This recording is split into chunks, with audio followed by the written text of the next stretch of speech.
right, good morning, everybody. We only have a limited amount of time, so we'll go ahead and get started. So what Melanie and I are here on the stage, what we're going to be talking about is interoperability matters, and more specifically, the new steering committee that's been launched. But first, a little bit about ourselves. I'm Bill Gregg. I'm Vice President of Clinical Data and Interoperability. I've been involved with Sequoia now as a member for 5 years, since 2019, I believe. And my role is I'm co-chair of the Data Usability Work Group and working with some folks here in the audience. And there's Dr. Davis. And, you know, it's been a great experience. I've also, this year, been a part of the new steering committee and co-chairing that with my partner up here, Melanie Marcus. Great. Thanks, Bill. I'm Melanie Marcus. I'm Chief Marketing and Customer Experience Officer at Surescripts. And I was introduced to the Sequoia project soon after I joined Surescripts in about probably 2018. And it took me a little while to find my footing, so to speak. So many of you are lending your amazing minds and work and energy to the work of interoperability here. And there are lots of you in the audience, I know I've talked with you, who are just being introduced. So here's what I would say. The work groups at the Sequoia project, I think about like freshman year of college. When you go to the activities venue, right, where they've got all the activities laid out before you and they say there's something for everyone. And if there's not something for you, you can start it. That is not so different from the work groups at the Sequoia project. I started, one of the first things I did was I shadowed our lawyer on the information sharing work group. Not for me. I'm so very happy that there are people who are digging into that, but that wasn't me. And so I stayed with it, and now am co-chairing with Bill the steering committee and actually helping to start a work group for pharmacy interoperability. So anyway, that's the trajectory there. Bill? So let's go ahead and get started. So what I want to start with is just let's talk about what's been going on in Interoperability Matters. So this program was launched in 2018, and I think it was really a very prescient notion, and probably at that time an audacious one, that none of the silos within healthcare IT and healthcare itself were going to solve this problem alone. And so could you bring together a group and start to bring together the experts to say, how can we all work together, convene and cross those silos and figure out how we actually do it? Kind of that last mile. And so since then, since starting that in 2018, there have been 8 work groups that have been launched. There's member forums that are ongoing. There's a leadership council. Sequoia has gradually built up through Interoperability Matters the leadership in this space that we needed. And I think that's really been the most appealing part to me, is that it's there to solve the problem. And almost everybody, other than the Sequoia team itself, is a volunteer as this. Because we know, and I think all of us in this room believe in the passion of solving this problem. It is not trivial, but it is so very important. So as you look at the program work groups, we now have 8 work groups as part of Interoperability Matters.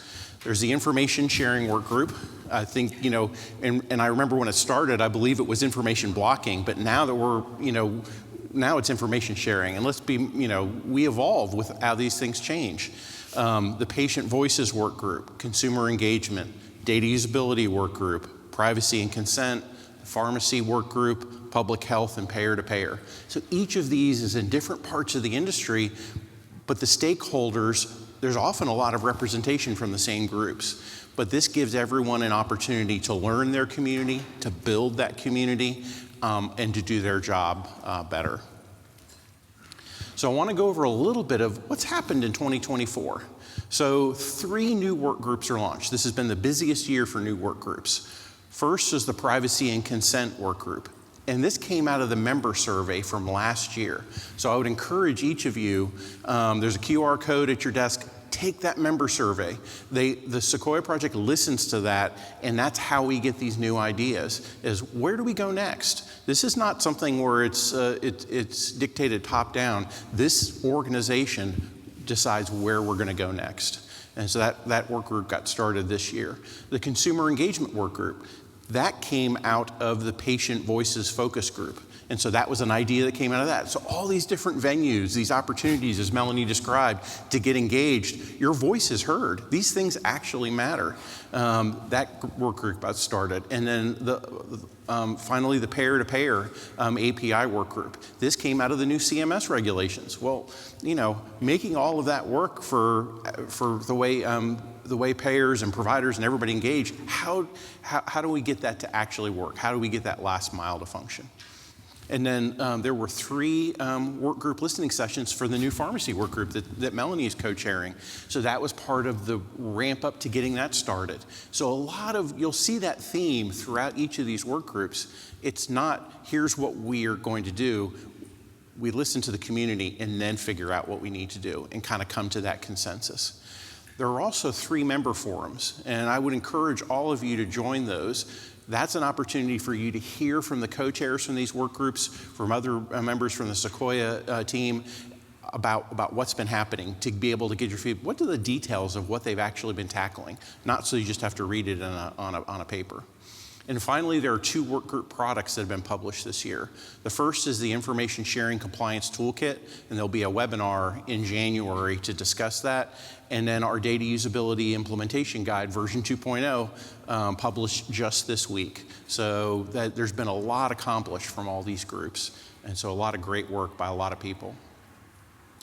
So in the spirit of that, I'd like all of the co-chairs for all of the work groups to please stand so we can recognize them and thank them for their efforts in doing all of this really important work.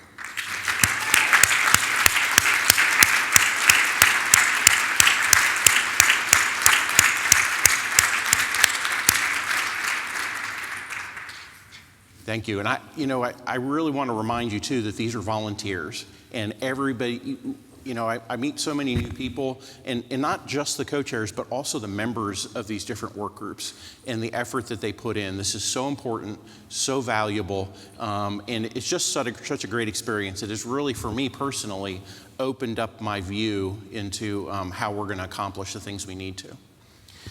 With that, I'm going to hand it over to Melanie to start talking about the steering committee. Great. Thanks, Bill. So I'm going to talk about the steering committee. I'll talk about its charter, the people who are involved, the 3 teams we have going, and what you all can expect in 2025.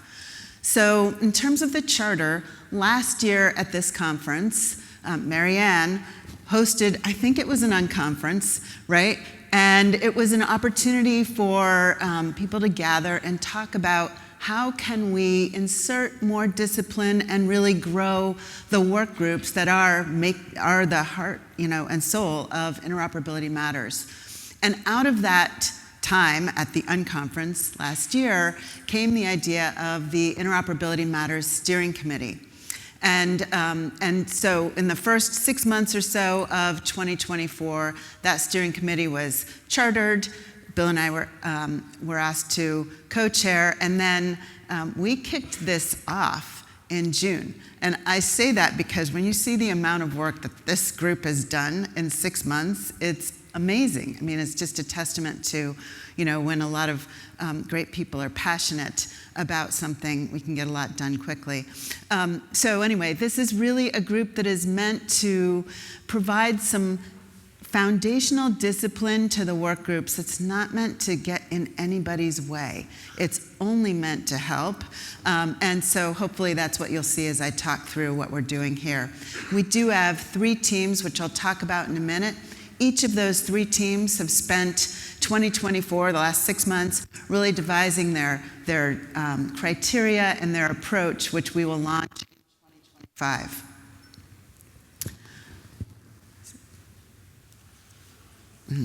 Sorry. Okay. So this is the group. So anybody here who is on the steering committee, could you please stand up and be recognized? We don't have everyone, I know, but Thank you all. There are 13 people on this steering committee, and really just digging in every day, regularly, to make this work happen, and we really just incredibly appreciate it. We are in need. Let me speak about the three groups here first, and then I'll talk about where we need more help. So first, we have split the work into 3 teams. Don't call them work groups, because this is a work group. They're teams within work groups. First, I'll start on prioritization. The prioritization team is led by the formidable Nancy Bevan. And this group is really about understanding and evaluating the work groups and where they are in their life cycle. When does a work group need to come? When does a new work group need to get spun up? When does a work group that is already existing need to be modified? And when does a work group maybe need to be sunset, right? And they help make sure that the charters are right and so forth.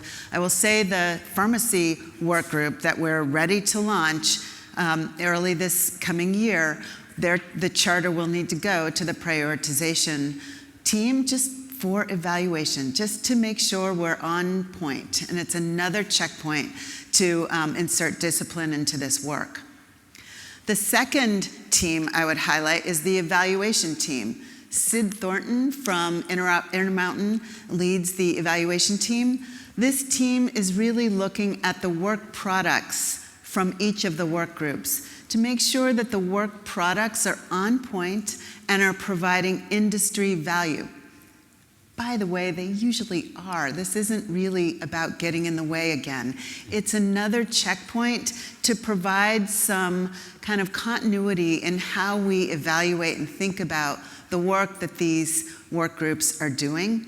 They've already had one test case where data and usability work group brought their work product, and it passed with flying colors, but it was a good chance to check what are the criteria that the evaluation team are using, and does it work? And it did.